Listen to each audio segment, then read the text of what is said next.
I'm really good at bridging.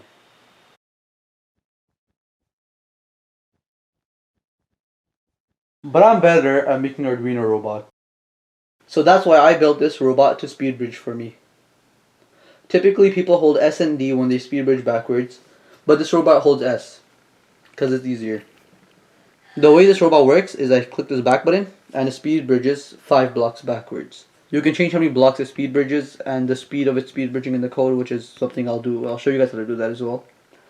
So now let me show you how this works. So now I'll show you how it works. Right now I'm loaded up into a single player world right here. Now you can see myself there. That's me. Okay. Now over here I'm gonna plug in the wire. You guys can see from the other perspective. This USB wire goes in over here from the Arduino Nano right there. It plugs in. Now it does this simple code where it lifts both of the servos into the air up to there to the shift, so it doesn't click any button. Right now it's messing up for some reason. 1 second. That's technical difficulties. I need to open up this code thing. Okay, I'm also gonna plug in the keyboard. You heard the noise. The keyboard has been plugged in. Wait, technical difficulties are done. I fixed everything. Now this should in theory work. I've uploaded the code. It worked earlier, so let's just see how this works. Plugged in, got the noise. Now I'm gonna bridge a few blocks up. Right now I can use my keyboard without this keyboard interfering. So that I can walk back, forward, left, right. I can shift up and down. This is me speed bridging right now. This is gonna be holding S, so it might be a little bit slower. Okay. There. I failed after how many blocks was this? 1, 2, 3, 4, about 7 blocks. So now I'm gonna bridge up like this, and I'll show you guys how this works. So this should work. When I click back on this remote over here, it should bridge 5 blocks, and this 1 block on the screen counts as 1. So 4 more blocks ahead of this. Okay, it failed. That was not good. It bridged 2 blocks and failed. 1 block and failed actually. Alright, we've been here for like the past 30 minutes and finally we got this thing to work. And yeah, when I say 30 minutes, we've literally been here since like 3. It's 4 o'clock right now. This is so sad. It works though. That's great. It finally works. I'm happy about that. Anyways, back to here.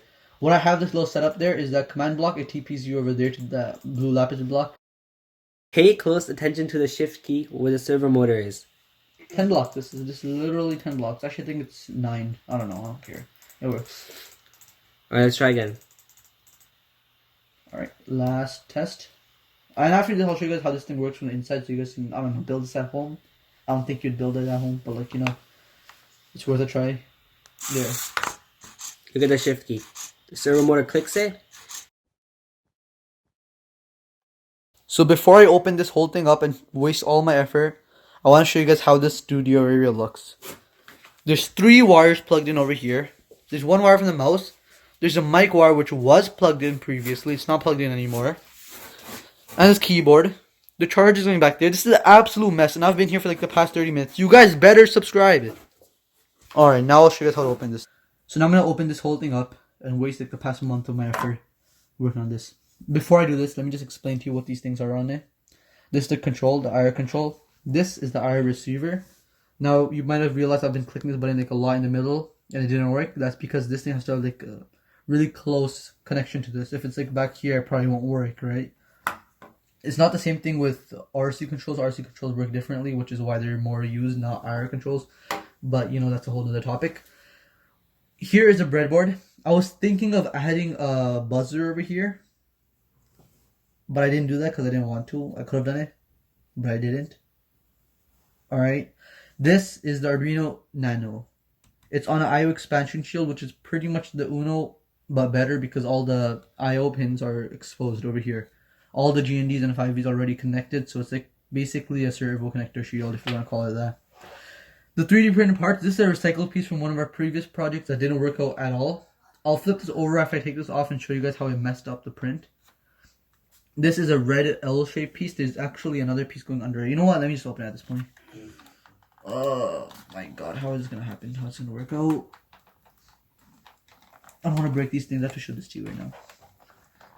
This is like the one time I want the glue to not work properly, but it works actually really well. Is it really that hard? I'm struggling with hot glue. This is not good. Oh my god, I probably should not have done that. What happened? And anything broke? Nothing broke. Yeah, it doesn't matter if anything broke. Keyboard aside, this, I was clicking S and Shift key. I was clicking these two keys, right? Anyways, yeah, here's the 3D print parts. That's what I meant by this piece was a fail. I could definitely not use this. Nothing would stick on this except for these servo motors. Yeah, this is a fail. This stuff should not be here. It should be like a plain background. You know what I mean? It should be like this at the top, at the bottom. Now, other 3D print parts. This piece over here. This was a really simple STL file. The little red piece. Oh man, I broke this thing. I already broke it. This red is a rectangle. I believe it's like 7.2 centimeters by what is this? 3 or 4 centimeters, and it's 3 centimeters tall. I reckon. Yeah, leave that. This is the L piece. This is the one that took a bit longer to design. I had this little triangle piece here to support it because this was the main piece that was holding it up like this.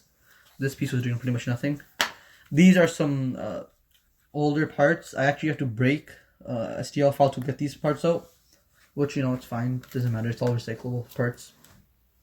This is gonna stay on here for a long time. I'm not gonna try taking this off. 3 servo motors. This one has no shaft on it. This one, at the start of the video, guys, remember I said that typically people speed bridge with S and D or S and A. This was supposed to be D, this was supposed to be S, and this was supposed to be Shift key.